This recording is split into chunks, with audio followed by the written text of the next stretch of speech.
হরে কৃষ্ণ। ওম অজ্ঞানং তিমিরান্ধস্য জ্ঞানাঞ্জনশলাকয়া চক্ষুরুন্মিলিতং येन তস্मै শ্রীগুরুবে নমঃ।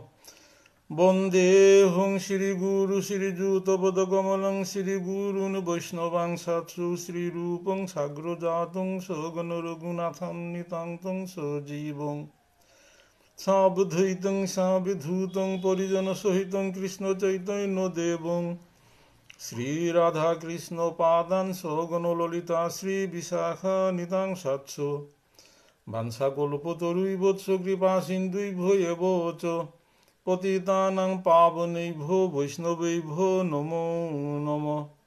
পঞ্চতত্ত্বাত্মকং কৃষ্ণং ভক্তরূপস্বরূপকং ভক্তাবতারং ভক্তাখ্যং নমামি ভক্তশক্তিকং।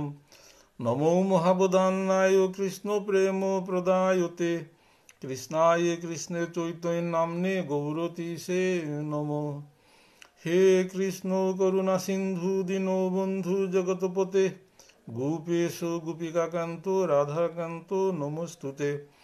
তপ্তকাঞ্চন গৌরাঙ্গী রাধে বৃন্দাবনেশ্বরী বৃষভানুসুতে দেবী প্রণমামি হরিপ্রিয়ে।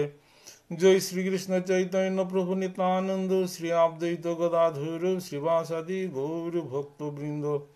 হরে কৃষ্ণ কৃষ্ণ কৃষ্ণ হরে হরে হরে রাম রাম রাম হরে হরে।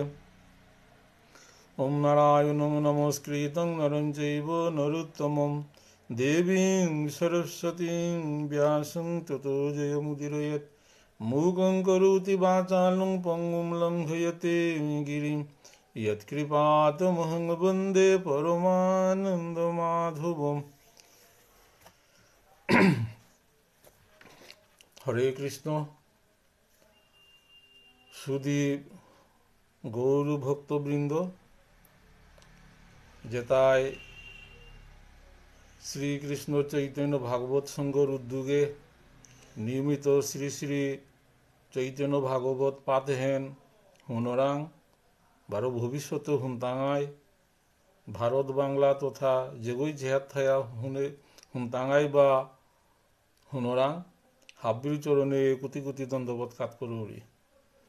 আজিকার এই গ্রন্থ সেবাত মাঝে কোনো ত্রুটি বিচ্যুতিয়া থাইলে বৈষ্ণব হাবির চরণে মি ভক্তিকাত করিয়া ক্ষমা প্রার্থনা করুতি। সুদীপ গৌরভক্তবৃন্দ, গত শনিবারে অনিল রাজকুমার সেই সেবান করিয়া গেলগা শ্রী শ্রী চৈতন্য ভাগবত গ্রন্থের মধ্যখণ্ড 20 অধ্যায়ের 101 পেয়া সেবা করিয়া গেলগা। ডক্টর মানসে কালিকা কোরআনের কথা বাকি তো বন্তা না করা নিয়ে আজিকার তের নাম এরপরে তরিমি করতো 101 পরে তরি আজিকা সেবান করিয়া জিতাঙ্গাইগা। শুধু গৌর ভক্তমণ্ডলী, আহের দোল পূর্ণিমা, সেই গৌরাঙ্গ মহাপ্রভুর সেই পবিত্র জন্মতিথি। গৌরাঙ্গ মহাপ্রভু কলিযুগের কলিহত মানুরে উদ্ধার করানির কাজে বলিয়া কেশারে করিয়া কলিহত জীবতারে খুব সহজেই উদ্ধার পাপারানি। কারণ কলিযুগের মানুষ আয়ু কম, ক্ষীণ আয়ু, মতি মানে দুষ্টমতি, মতিও হবা নেই, আয়ুও কম এবং এটা খুব কলহপ্রিয়। কারণ হনে এটারে কলিযুগের মানুষ তারে কিসারে সহজ এবং সরলভাবে এটাই জীবেতাই সেই ভগবত ধাম লাভ করে পারানি, সেই গোবিন্দর চরণ হইয়া সেবা পাপারানি, সেই সহজ পদ্ধতি হন গৌরাঙ্গ মহাপ্রভু আহাইয়া কলিযুগের মানুষে কৃপা করিয়া পদ্ধতি হন সাধন ভোজন পদ্ধতি হন দিয়া গিয়াছেগা। তাই মাতিয়া গিয়াছেগা যে অনরিপিত চরিং চিরাত করুণয়াবতীর্ণ কলৌ সমর্পয় তুম উন্নত উজ্জ্বল রসাং সৌভক্তি শ্রীয়ম। আমি বারে বারে মাতরাং হয়তো অনেক অরাং বিরক্তিও লাগতে পারে, তারপরও মাতরাংতা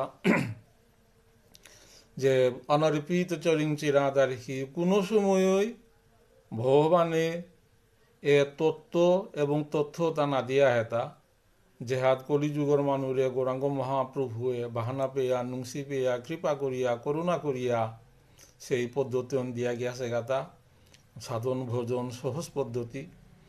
এই পদ্ধতি তার গ্রন্থবদ্ধই হেতা শ্রী শ্রী চৈতন্য ভাগবত গ্রন্থ এবং আর কাহানিটা শ্রী শ্রী চৈতন্য চরিতামৃত। তো শ্রীকৃষ্ণ চৈতন্য ভাগবত সংঘর উদ্যোগে আমি শ্রী শ্রী চৈতন্য ভাগবত হেন আমি সেবা করিয়া যারাঙ্গা। আর সেবা মাঝে আজিকার শ্রী শ্রী চৈতন্য ভাগবত গ্রন্থের মধ্যখণ্ডের 20 অধ্যায়ে আজিকা 101 উপরও তো আমি সেবা করতাঙ্গাই। খুব তাৎপর্যপূর্ণ বিষয় এটা যদি আমি হুনরাং আর যেটাই সাধন ভোজনে অগ্রগতি লাভ করানি চাই তারা উন্নতি লাভ করানি চাই তারা আমি খুব সহজেই এই চৈতন্য ভাগবত এবং চৈতন্য চরিতামৃত গ্রন্থ অধ্যয়ন করলে তাগর সাধন ভোজন প্রক্রিয়াহান আরাখানি সহজতর ইতই বলিয়া আমি নিঙ্কলরা। তো নিজ নিজ গুরুদেবের স্মরণ করিয়া আজিকার আমি পাতে হেন সূচনা আরম্ভ করা। এর মাঝে আগের লাইন হাত 101 পেয়া সেবা করিয়া গেলগা শ্রী বৈষ্ণব অনিল রাজকুমার। তো এখন আমি 100 একটু মাতিক তারপরে তো জিজ্ঞা রেখি আকহত না মাতলে পিছন দে হারপিত অসুবিধা ওর। ভাজ্য পায় নাম বিলা গৌরাঙ্গ মহাদীর গুপ্তের গরুর ভাব হইল সুস্থির। গুপ্ত মানে মুরারি গুপ্ত। মুরারি গুপ্ত গৌরাঙ্গ মহাপ্রভুর অন্যতম পারিষদ আগ ওদিন অনিল রাজকুমারেও আলোচনা করিয়া গেলগা। এর মাঝে গৌরাঙ্গ মহাপ্রভু যে পাগা সেই পারিষদ নিয়া সেই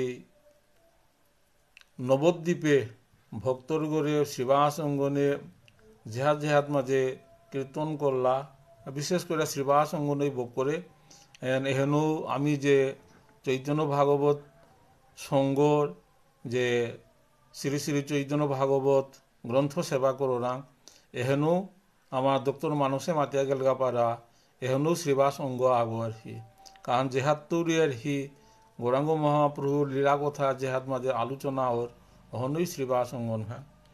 তহের মাঝে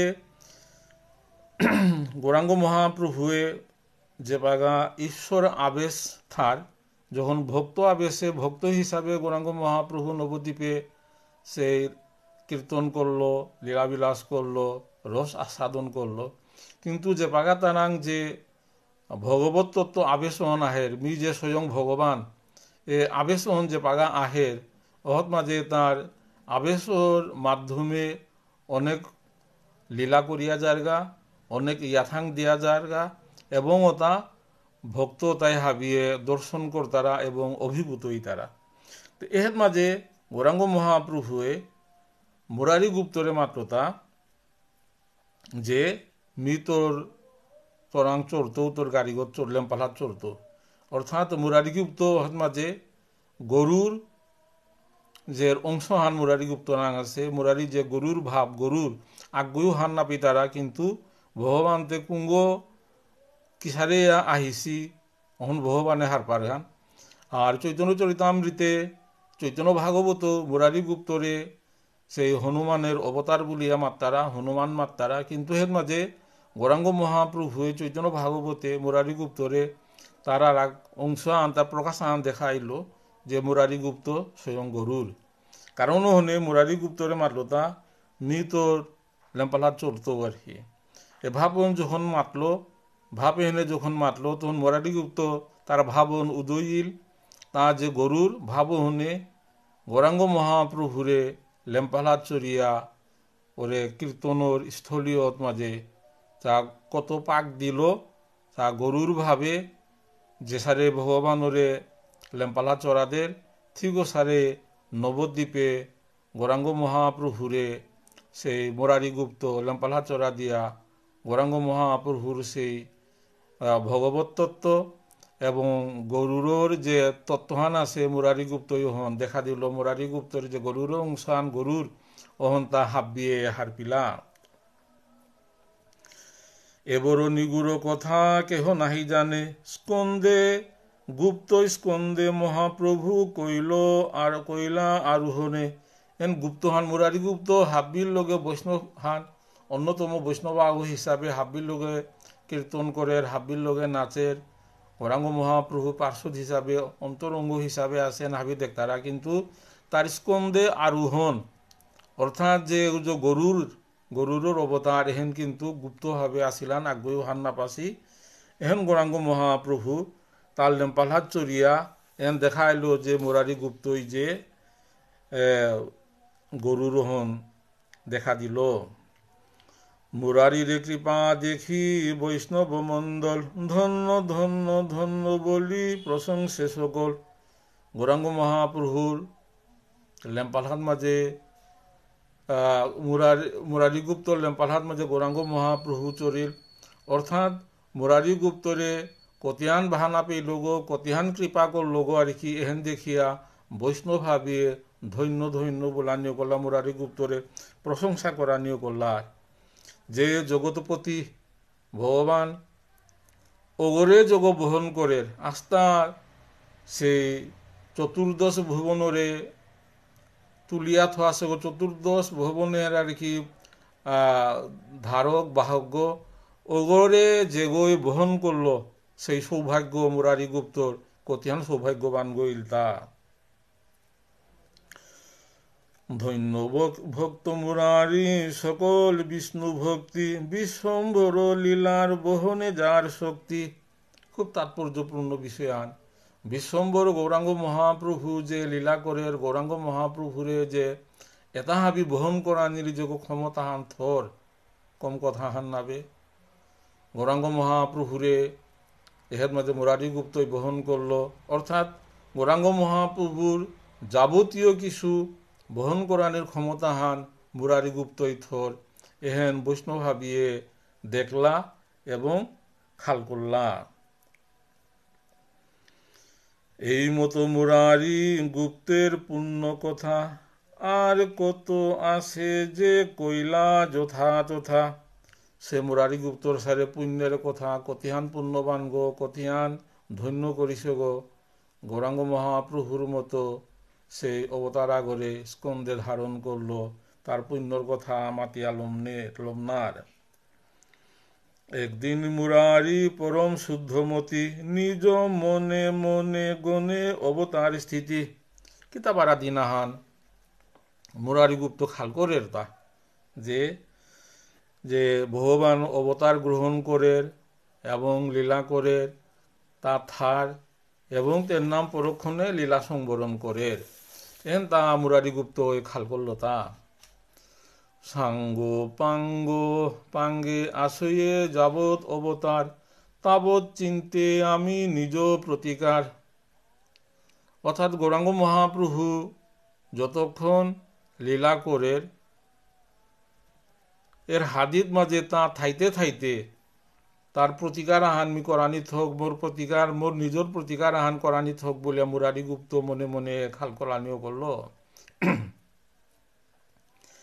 না বুঝি কৃষ্ণের লীলা কখন কি করে তখন সৃজিয়া লীলা তখন সংহারে ভগবানের লীলা কুঙ্গুই মাতিয়া হারপি তারা তা যখন দরকার পড়ে তা লীলা বিস্তার করে এবং যখন প্রয়োজন মনে করে লীলা সংবরণ করে তো লীলা সংহার করে লীলা সৃজন করে লীলা সংহার করে ভগবানের লীলা কুঙ্গুই মাতিয়া পার তারা এহেন মুরারি গুপ্ত ওই খাল করে যে সীতা লাগিয়া মরে সবংশে রাবণ আনিয়া সারিলা সীতা কেমন কারণ এতাবারা মাতা সীতার কারণে লঙ্কাহান সারখারিল রাবণের বংশ হাব্বি নির্বংশ ইলা সেই সীতার কারণে সীতা হরণ করিলা ওহর কারণে অতাবারা সীতা আগরে লাভ করিয়া অযোধ্যা আনিয়া তার নাম সীতা পাতালে প্রবেশ করল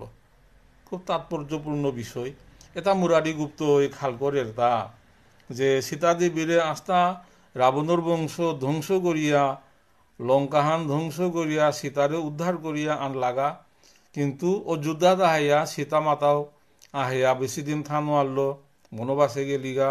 বনবাসত আহিবি বলতে তার নাম সীতার পাতাল প্রবেশ ইল। এটা খাল করে বেলিয়া মুরারি গুপ্ত মনোহন জবর দুঃখ পেইল এবং নিজে নিজে খাল করানিও করল। যে যাদবগণ নিজ প্রাণের সমান, সাক্ষাতে দেখে তারা হারায় প্রমাণ।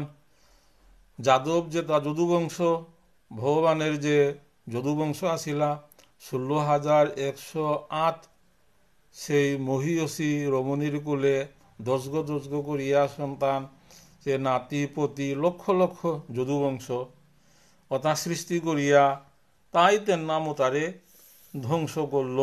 যদুবংশ ধ্বংস হইয়া গেলাগা। এটা মুরারি গুপ্ত খালকরানিও করল। অতএব যাবৎ আসই এই অবতার, তাবৎ আমার দেহ ত্যাগ প্রতিকার। ওতায়া কুম্পাগা থক্ক গৌরাঙ্গ মহাপ্রভু লীলা সংবরণ করতই, মিয়ন সহ্য করে নোৱাৰিম।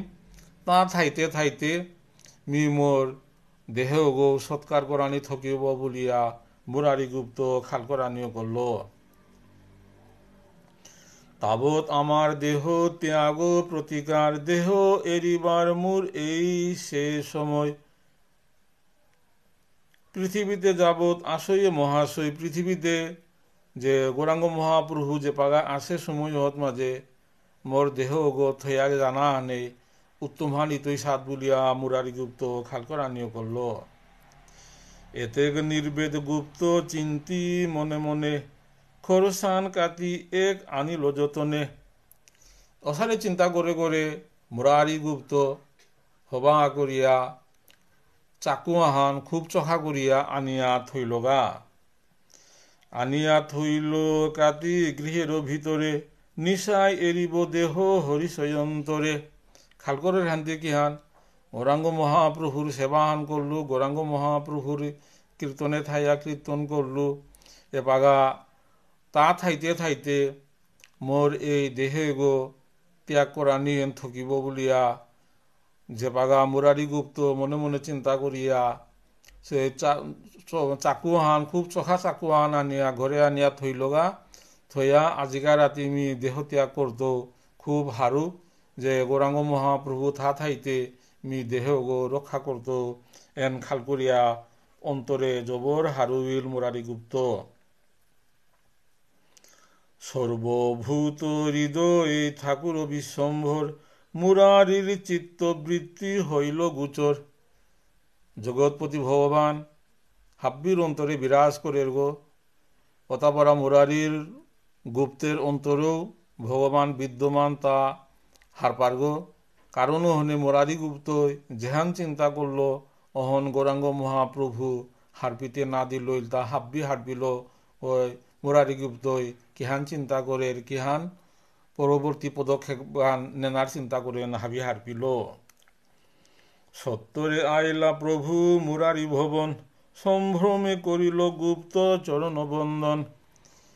অহন দেখে বিলিয়া গৌরাঙ্গ মহাপ্রভু চালাক করে মুরারি গুপ্তর ঘরে আহিল।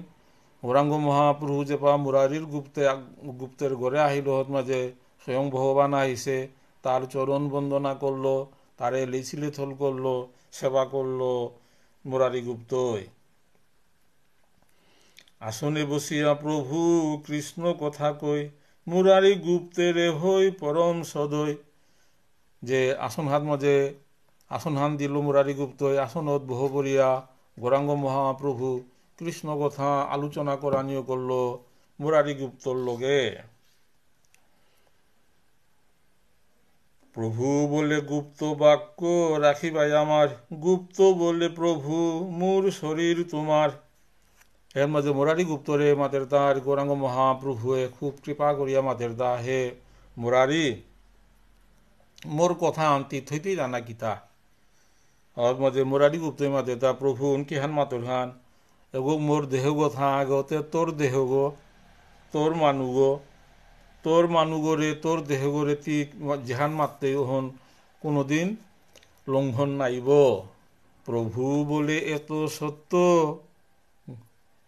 গুপ্ত বলে হয়। প্রভু গৌরাঙ্গ মহাপ্রভু আঙ্গন আউ পাহান না কিয়ান সত্যহান মাতরহান তি মাতর হন বলিয়া প্রশ্ন করল। মুরারি গুপ্ত মাতের আর কি, প্রভু হাই আউ পাহান মাতুরি হানে কাতি খানি দেহ মুরে প্রভু কানে কই। গৌরাঙ্গ মহাপ্রভু মুরারি গুপ্তর কানহাত গিয়া হাতেন গো মাতের গাতা যে তি চাকুহান আনিসত হন মোরে দে বলিয়া গৌরাঙ্গ মহাপ্রভু মাতল। যে কাতি থইলা দেহ সারিবার তরে তাহা আনি দেহ আসে ঘরের ভিতরে। তি ঘরের ভিতরে যেহান লুকিয়া থাত গাছ যে চাকুহান ওহন আনিয়া মোরে দে বলিয়া গৌরাঙ্গ মহাপ্রভু মুরারি গুপ্তরে মাতল। হাই হাই করে গুপ্ত মহা দুঃখ মনে মিথ্যা কথা কহিল তোমারে কুঞ্জনে। খুব তাৎপর্যপূর্ণ বসিয়া মুরারি গুপ্ত মাদের হাই হাই এন কি কথা হান হুনুরি হান অহত মাঝে যে হান্না পানির ভান করল তা মুরারি গুপ্তই এহেন কি কথা হান মাতর হান যে দেহতিয়া করানি চৌরি বা কিতা করানি চৌরি এহেন তা গৌরাঙ্গ মহাপ্রভুরা লুকানি চাইল তা। প্রভু বলে মুরারি বড় তো দেখি ভুল পরে কহিলে সে আমি জানি হেন বুলো। মুরারি গুপ্তই মাতের আর কি পাঙে সহজ সরল ভোলা ভালা গো ইয়া মাতর যিবারো কিহান কিহান করানি নিকরিছত অতামি হাব্বি হারপাউরি গহে এপাগা ভোলা ভালা অভিনয় না করি বলিয়া গৌরাঙ্গ মহাপ্রভু স্বয়ং মুরারি গুপ্তরে মাতের। যে গড়িয়া দিল কাতি তাহা জানি আমি তাহা জানি যথা কাথি থুইয়াছ তুমি। তিন যে চাকুহান হংকরাত দিলে অহত তুমি হারপুরি গহে চাকুহান হংকরাত দিয়া গড়ে আনিয়া কোরাং থাসত কি দিয়া চাকুহান হংকরাত দিয়াছত গড়ে কোরাং থাসত অতা আমি হাব্বি হারপুরি গো তিমরাং অতা না লুকি বলিয়া গৌরাঙ্গ মহাপ্রভু মুরারি গুপ্তরে মাতের। সর্ব অন্তর্যামী প্রভু জানে সর্বস্থান ঘরে গিয়া কাটারি আনিল বিদ্যমান। মাঝে মুরারি গুপ্তর হুসখান আহিল সর্ব অন্তর্যামী ভগবান হাব্বি হার পার্গ দুনিয়া হার মালিক গো কোরআন কিতা ওর কোরআন গই কিতা কর তারা হাব্বি হার পার্গ ওতায়া চাকুয়ান কোরআন লুকিয়া থাসুন পেয়া মাতলো মাহিতে লুকিয়া কানা নাইব বলিয়া মুরারি গুপ্তই ঘরে তো গিয়া সেই লুকিয়া থাসে চাকুয়ান আনলগা। প্রভু বলে গুপ্ত এই তোমার ব্যবহার কোন দুষে আমা সারি যাহ চারি যাইবার। মুরারি গুপ্তরে মাতার গৌরাঙ্গ মহাপ্রভু যে এহেন তোর ব্যবহার হান ইলতা তি যে দেহত্যাগ করানি চার এহেন কোন ব্যবহার হান করর হান বারো আমারে বেলিয়াতি কিতায়াতি জানা চারতা বলিয়া গৌরাঙ্গ মহাপ্রভুয়ে প্রশ্ন করের। তুমি গেলে কাহারে লইয়া মূর খেলা হেন বুদ্ধি তুমি কার স্থানে বা শিখিলা।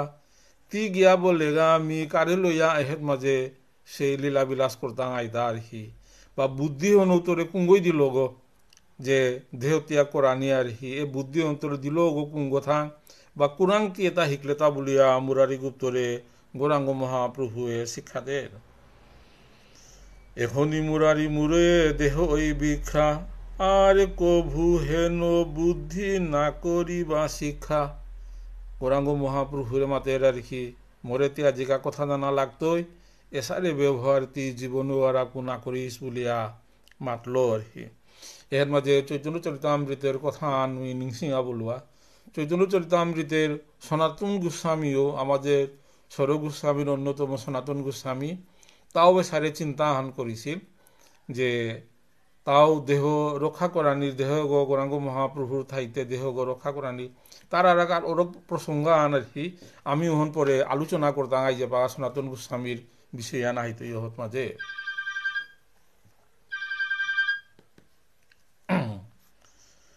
কুলে করি মুরারি রে প্রভু বিশ্বম্ভর হস্ত তুলি দিলনি শিরের উপর।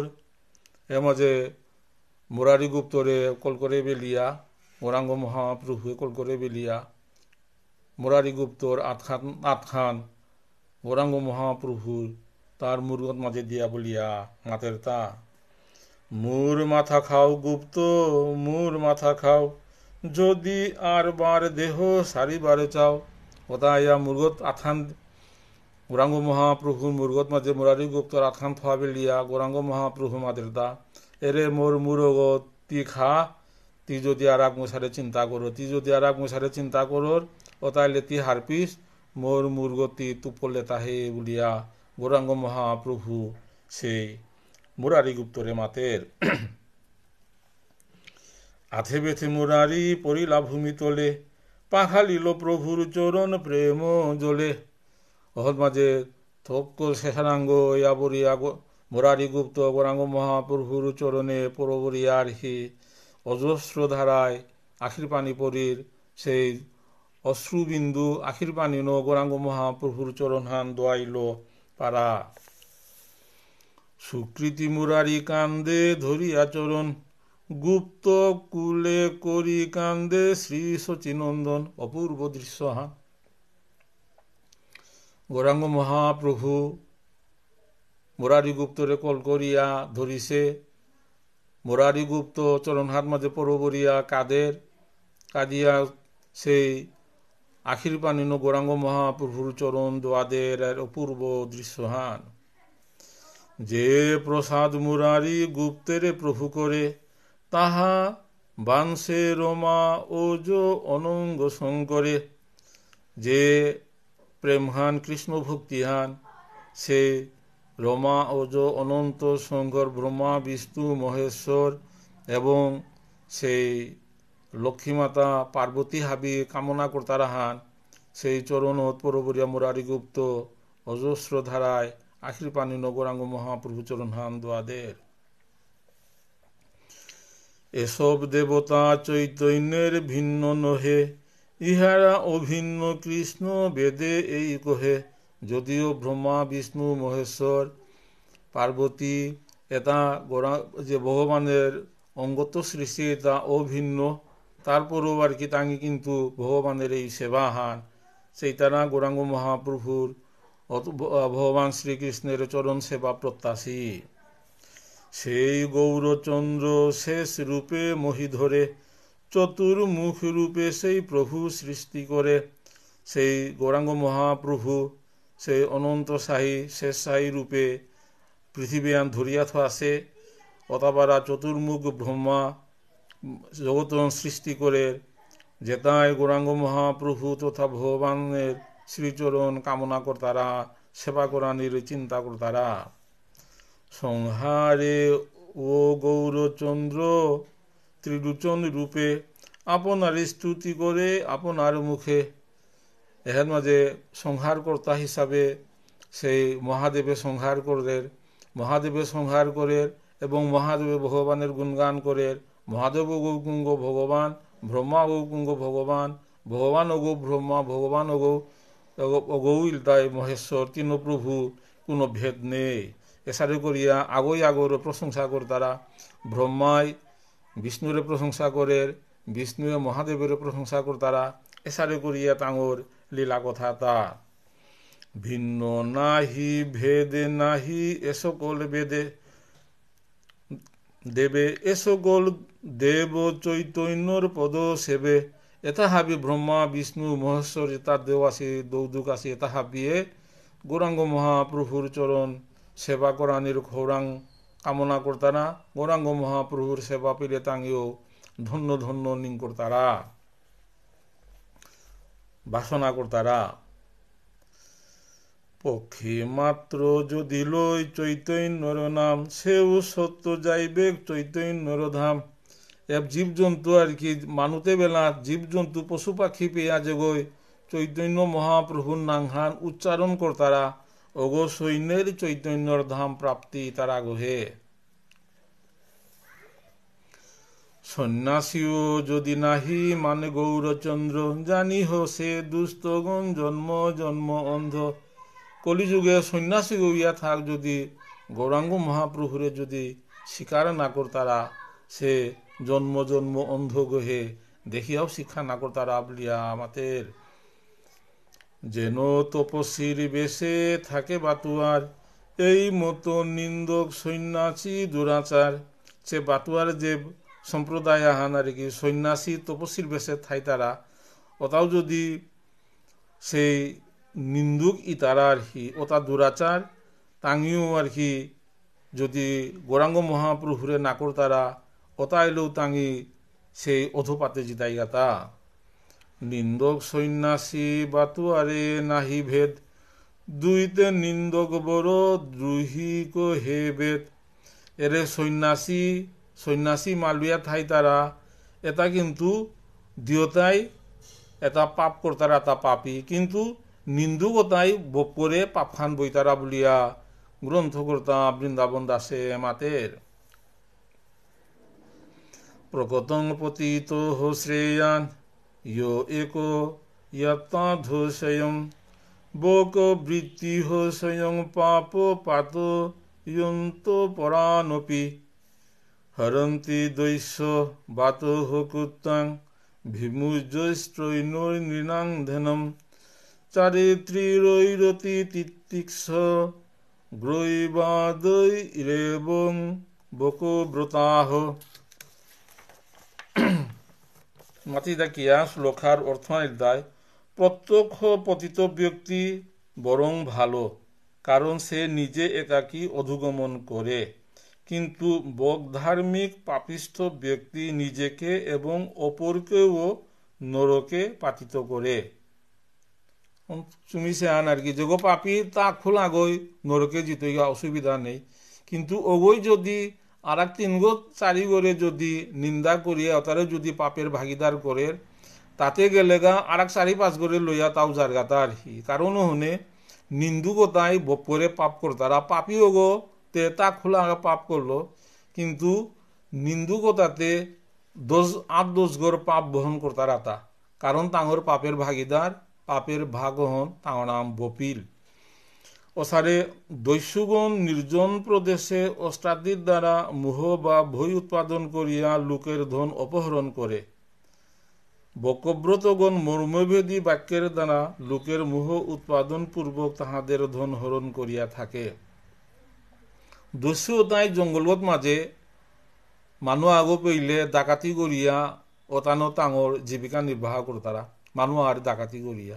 কিন্তু এই যে বক ধার্মিক যেটা নিজে ধর্মকর্ম না করতারা, কিন্তু ধার্মিক থায়া অলিয়া আর এক 10 গড়ে যে বিপদগামী করতারা, ওটা সেই টেঙারাত মাঝে যে দস্যু ওটার আংতো জিঙে গাং গড়ে থাকিয়া 10 গো বিপদগামী করতারা, এটার তাই জিঙে পাপহন বপরতা হে বলিয়া শাস্ত্রের উদাহরণ আহান নারদীয় শ্রীমদ নারদীয় গ্রন্থেও এবং শ্রীমদ ভাগবতে এটা মাতিয়া গিয়াছে গাতা। শূদ্রাহ প্রতি গ্রহিষ্যন্তি তপৌবেশোপজীবিনঃ ধর্মং ভক্ষন্ত ধর্মজ্ঞা অধিরুজ্যোত্তমাসনম। কলিকালে শূদ্রগণ তপস্যার বেশকে উপজীবিকা করিয়া দানাদি গ্রহণ করিবে, ধর্ম বিষয়ে অজ্ঞগণ আচার্যের আসনে অধিরোহণ করিয়া ধর্ম উপদেশ করিবে। খুব তাৎপর্যপূর্ণ বিষয় আহান। এন শ্রীমদ ভাগবতমে তৌরি গ্রন্থকর্তা এর উদ্ধৃতি আন দিয়াছে, আন ভাগবতমে মাতি এটা এর কথা হান যে কলিযুগে দস্যু শূদ্রগণ তপস্যার বেশকে উপজীবিকা করিয়া দানাদি গ্রহণ করিবে, ধর্ম বিষয়ে অজ্ঞগণ আচার্যের আসনে অধিরোহণ করিয়া ধর্ম উপদেশ করিবে। এখন বাস্তবতা হানে পাগা যে ধার্মিক ছায়া বিয়া শাসন গ্রহণ করিয়া মানুরে হবা হবা কথা মাত্রায় নিজে কিন্তু কোনো আচরণ না করতারা, ওই বিয়া শাসনরে অবলম্বন করিয়া জীবিকা নির্বাহ করতারা, জীবিকা মানুষ দান দক্ষিণা গ্রহণ করতারা।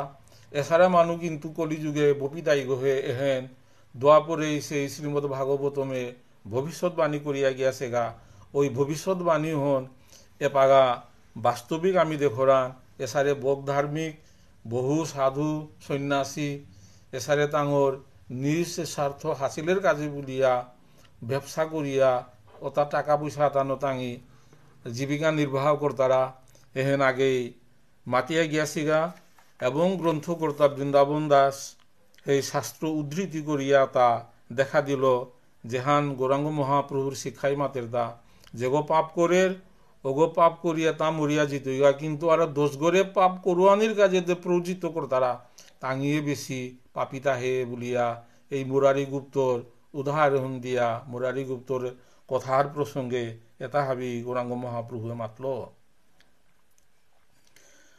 ভালো রে আইসে লোক তপস্বী দেখিতে সাধু নিন্দা শুনি মরি যাই ভালো মতে তপস্বী গো হবাহান ঠিক আছে সাধু গো তপস্বী গো কিন্তু সাধু নিন্দা এহেনতে হাবিত্য ডাঙর অপরাধ হান সাধু নিন্দার এর কোনো প্রতিকার নেই আর কি নিজে মরিল মরিল আর সাধু নিন্দা করিয়া আরো 10 গুণ তার অপরাধ হন বাড়িল সাধু নিন্দা শুনিলে সুকৃতি হই খই জন্ম জন্ম অধপাত বেদে এই কই যেগোর যতও সুকৃতি ও যতও পুণ্য থাক সাধু নিন্দা করল ওগর তৎক্ষণাৎ পূর্ব কর্ম পুণ্য তার কি হাব্বি খইয়া জিতইগা আর কি অতএব সাধু নিন্দা এহেন সাধ্যমতো বর্জন করানি থকিব এহেন অতি বাস্তব জিনিস হান এবং কলিযুগে কিন্তু এহেন খুব আগরে আগে নিন্দা করানি এহেন কিন্তু কলিযুগর লক্ষণ হান কলিযুগের মানুষ এহেন কর্তারা হান এহেতুরি আমার তা নিরত থানা থকিত বলিয়া সেই গ্রন্থকর্তা সহ হাবিরে উপদেশ দের গ্রন্থকর্তায় বাতোয়ারে সবে মাত্র এক জন্মে মারে জন্মে জন্মে ক্ষণে ক্ষণে নিন্দকে সংহারে যে সন্ন্যাসীর বেশ ধরিয়া যে তা বাতুয়ারা সম্প্রদায় আছি তাইও তা নিজে মরিয়া চিতার আগা অসুবিধা নেই কিন্তু আর এক দোষ করে নিন্দা করিয়া আর কি তাঙ্গি যে জন্ম জন্ম তাঙ্গি যে আর কি যতবার সাধু নিন্দা করতানা ততবার জন্মগ্রহণ করিয়া ও তা ভোগ করিয়া জিতাই গাতা হে অতএব নিন্দক সন্ন্যাসী বাতুয়ার হইতে অনন্ত দুরাচার ও কারণ হনে যে তা সন্ন্যাসী বেশ ধারণ করিয়া সন্ন্যাসী ও থাইয়া জীবনযাপন করিয়া জিতার আগা টাঙর আংতুরি যে দুরাচারিল তাই এই সন্ন্যাসীর নিন্দা করতারা তারা আর কি এটা আরো দুরাচার টাঙিয়ে বোপ করে শাস্তি ভোগ করতাই তা ব্রহ্ম স্তবাদী সব কৃষ্ণের ভৈবব নিন্দা মাত্র কৃষ্ণ রুষ্ট কহে শাস্ত্র সব এটা হাবি গ্রন্থ তা হাবি পাঠ করলা ধর্মকর্ম করলা কিন্তু যে পাগায় যে বৈষ্ণব নিন্দা সাধু নিন্দা করলা তখনই হাব্বি পূর্ব কর্ম পুণ্য হাব্বি ওটা নষ্ট হইয়া জিতইগা এবং ভগবান কিন্তু বৈষ্ণব নিন্দা সাধু নিন্দা তৎক্ষণাৎ তা কিন্তু রুষ্ট ওর ক্রুধ তীক্ষ্ণের এহেন মাতে তার নিন্দা মাত্র কৃষ্ণ রুষ্ট কহে শাস্ত্র সব যেই সাধু নিন্দা করতে বৈষ্ণব নিন্দা করতে সঙ্গে সঙ্গে কিন্তু ভগবান তোর প্রতি রুষ্ট হইতই যেগো নিন্দকগর প্রতি তার মানে কোনো দয়া মায়া নেইব ও নিন্দক হই যে সকৃত কৃষ্ণ বলে সত্য সত্য কৃষ্ণ তারে উদ্ধারিব হেলে হেমতা সকৃত কৃষ্ণ বলে সকৃত মানে আর কি আত্মা যেগো সাধু নিন্দা না করিয়া বৈষ্ণব নিন্দা না করিয়া মানুষ নিন্দা না করিয়া অন্ত মন একান্ত আর কি কৃষ্ণ বলিয়া আত্মাও যদি ঐকান্তিকভাবে উচ্চারণ করে এর মাঝে সত্য সত্য গৌরাঙ্গ মহাপ্রভু মাতে তা কৃষ্ণ তারে উদ্ধার করতেই হয়ে যেগো মানুষ নিন্দা না করিয়া বৈষ্ণব নিন্দা না করিয়া যেগো আত্মাও মাত্র কৃষ্ণ কৃষ্ণ বলতই অগরিমি উদ্ধার করুরি গোহে বলে এটা হাবি শাস্ত্রে মাতিয়া যার কথা চারিবেদ পড়িয়াও যদি নিন্দা করে জন্ম জন্ম কুম্ভী পাকে ডুবি আসে মরে চারি বেদ, যে ঋগ্বেদ, সামবেদ, যজুর্বেদ, অথর্ববেদ, আগেতে বেদ সেদা আর হি চতুর্বেদী বেদ চারিয়ান যেটা হারপি তারা তা চতুর্বেদী, ত্রিবেদী, দ্বিবেদী, বেদী এটা মাত্রা তার বেদ হারপাসি বলিয়া, বেদ হারপানি মানে জ্ঞান এবং শাস্ত্র হারপানিয়ান, যে চতুর্বেদ হারপিয়াও যদি কুঙ্গা ওই যদি আর কি নিন্দা করতারা, বৈষ্ণব নিন্দা, সাধু নিন্দা করতারা, ওগো সৈন্যই তা কুম্ভী পাক বুলতানা নরক জিতুই আগে তার বেদ মুখস্থ করিয়া বেদ হারপিয়ার ও তার কোনো ফল না ধরব, ও তার লগে লগে কুম্ভী পাক নরকে জিতুই আগে বলে মাতের। ভাগবত পড়িয়া কারো বুদ্ধিনাশ, নিত্যানন্দ নিন্দা করে হইবে সর্বনাশ। ভাগবত পড়িয়া ভাগবত মুখস্থ করিয়া হাব্বি কর্তারা, কিন্তু নিত্যানন্দের যদি আগ্য যদি নিন্দা করে আর কি তার তৎক্ষণাৎ আর কি হাব্বি সর্বনাশী হেন হারপিও। এই মতো নবদ্বীপে গৌরচন্দ্রের প্রকাশ, না মানে নিন্দক সব শেষত্ব বিলাস। গৌরাঙ্গ মহাপ্রভু জগৎপতি সে নবদ্বীপে জন্মগ্রহণ করিয়া এটা হাবি লীলাবিলাস করে তত্ত্বকথা মাতের হাব্বিরে উদ্ধার করে, তারপরও নবদ্বীপে গৌরাঙ্গ মহাপ্রভুর নিন্দুক আসিলা। চৈতন্য চরণে যার আসে মতিগতি, জন্ম জন্ম হই যেন তাহার সংহতি। গ্রন্থকর্তা বৃন্দাবন দাস মাতের ঠাকুরে মাতের তার হি, যে ভক্ত মানায় চৈতন্য চরণে যাদের রতিভক্তি আসে, ও চৈতন্য চরণে রতিভক্তি আসি মানু তার মি সঙ্গপাং বলিয়া গ্রন্থকর্তা বৃন্দাবন দাস কামনা করে। অস্ত সিদ্ধিযুক্ত চৈতন্যতে ভক্তি শূন্য, কভু যেন না দেখো সে পাপীহীন পুণ্য। গ্রন্থকর্তায় মাতের তা অষ্টসিদ্ধি, সিদ্ধির মাঝে হাবিত্য ডাঙর হান অনিমা, লঘিমা, বাক্য সিদ্ধি, কথা সিদ্ধি, এটা হাবি অষ্টসিদ্ধি। অষ্টসিদ্ধি আবক্সা ইয়া গিয়াছিগা, এর মধ্যে অন্যতম আগইল তাই হনুমান, যেগো আজিকা মুরারি গুপ্ত মাতরা তা অষ্টসিদ্ধি গো আর কি। এটা বহু দৌনিকরানির পরে এ সিদ্ধি এটা প্রাপ্ত হইতার এটা, কিন্তু এই যে অষ্টসিদ্ধি এটা বানা কঠোর সাধনা করিছে, কিন্তু চৈতন্যরে নিন্দা করে চৈতন্যরে না করে অতাইলে ওগো কোনো পুণ্যবান নাবে, ওগো অধপতিত তৈগ অহন সৈনিক হান আর কি গৌরাঙ্গ মহাপ্রভু ওগর প্রতি কোনো কৃপা না করব, ওগর তার পুণ্য হাবি খই ইলেহেন হার পানি লাগতই।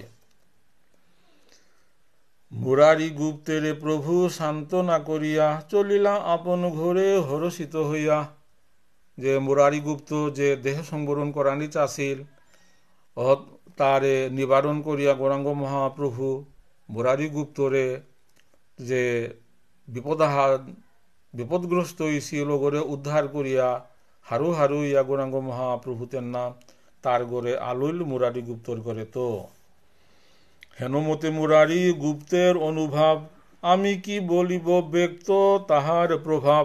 অতাপারা মুরারি গুপ্ত গৌরাঙ্গ মহাপ্রভুর কৃপাধন্য অগর গুণ মহিমা কুঙ্গই মাতিয়া পারতাইতা মিতে সাধারণ মানুষ বলিয়া গ্রন্থকর্তা তার দীনতা প্রকাশ করেন। নিত্যানন্দ প্রভু মুখে বৈষ্ণবের তথ্য, কিছু কিছু শুনিলাম সবার মহাত্ম। গ্রন্থকর্তা মার্তের তা যে এটা নিত্যানন্দ প্রভুর মুখে মি হুনিউতা মুরারি গুপ্তের কথা বৈষ্ণবের কথা এটা হাবি মি নিত্যানন্দর মুখেতে শুনি আমি এটা হাবি মাতুরিতা মাহাত্মখানি উল্লেখ করলু তাহে বলিয়া সেই নিত্যানন্দ প্রভুর কৃপা প্রাপ্ত গ্রন্থকর্তা বৃন্দাবন দাসে মাতের তা। জন্ম জন্ম নিত্যানন্দ হৌ মূরপতি, যাহার প্রসাদে হইল চৈতন্যতে রতি। অতাবারা সেই নিত্যানন্দ প্রভুর জয় হোক, নিত্যানন্দ প্রভুর চরণে ভক্তি করুরি, যে প্রভুর কারণে আজিকা মর্তা চৈতন্য মহাপ্রভুর চরণে রতি জন্মিয়ে তাহে বলিয়া গ্রন্থকর্তায় মাতের। জয় জয় জগন্নাথ মিশ্রের নন্দন, মোর নিত্যানন্দ হও মোর প্রাণধন। অতায়া জগন্নাথ মিশ্রের নন্দন পুতক, যে গৌরাঙ্গ মহাপ্রভুর জয় হোক এবং তাঁর নিত্যানন্দই মোরে কৃপা করিয়া চৈতন্য মহাপ্রভুর চরণে মোর অতি ভক্তি হন জন্মা দিয়াছে গো। কারণ হনে মোর ধন মন প্রাণ নিত্যানন্দ মোরে কৃপা করো। মোর প্রাণনাথের জীবনে বিশ্বম্ভর, এ বড় ভরসা চিত্তে ধরি নিরন্তর। অতায়া মোর প্রাণনাথ নিত্যানন্দ প্রভু, তার প্রাণনাথ গইতায় চৈতন্য মহাপ্রভু আর কি। তো মুই আশা করি গ্রন্থকর্তায় মাতে তা নিত্যানন্দ প্রভুর কৃপায় মি চৈতন্য মহাপ্রভুর চরণ খোয়া পেত মি হেন নি করে পারুরি চৈতন্য নিত্যানন্দ প্রভু মরে হেন কৃপা করে দে বলে মাতের। শ্রীকৃষ্ণ চৈতন্য নিত্যানন্দ চান্দ জান, বৃন্দাবন দাস তো সুপদ যুগ গান। অতাবারা চৈতন্য মহাপ্রভু নিত্যানন্দ প্রভু তাঙি মোর প্রাণ, এবং বৃন্দাবন দাস তাদের পদযুগল সেবা করানোর প্রার্থনা কামনা করে এবং তার গুণগান জন্মে জন্মে তাদের গুণগান গেয়া গা পারং হেন বৃন্দাবন দাসে মাতিয়া জায়গা। ইতি শ্রী চৈতন্য ভাগবতে মধ্যখণ্ডে মুরারি গুপ্ত প্রভাবং বর্ণনং নাম বিংশতিতম অধ্যায়। আজকের মাঝে শ্রী শ্রী চৈতন্য ভাগবত গ্রন্থের মধ্যখণ্ডের ২০তম অধ্যায় এর মাঝে নমিল, এর মাঝে ২০ অধ্যায় সমাপ্ত। এর মাঝে আজকার সেই গ্রন্থ সেবাহান আজকার বিশ্রাম দিতাঙায় ভক্ত হাবির চরণে কুতি কুতি দণ্ডবোধ কাত করি নিজ নিজ গুরুদেবর কৃপা প্রার্থনা করিয়া আজিকার মাঝে বিশ্রাম দিলাম আর কি। কোনো ত্রুটি বিচ্যুতি করিয়া থাইলেও ভক্ত হাবির চরণে আমি ভক্তি কাত করিয়া ক্ষমা প্রার্থনা করি আর কি। হরে কৃষ্ণ কৃষ্ণ কৃষ্ণ হরে হরে, হরে রাম রাম রাম হরে হরে। জয় শ্রীকৃষ্ণ চৈতন্য প্রভু নিত্যানন্দ, জয় অদ্বৈত গদাধর শিবাসাদি গৌর ভক্তবৃন্দ। হরে কৃষ্ণ। নিরন্তরে নরে দাক শ্রী রাধা গোবিন্দ।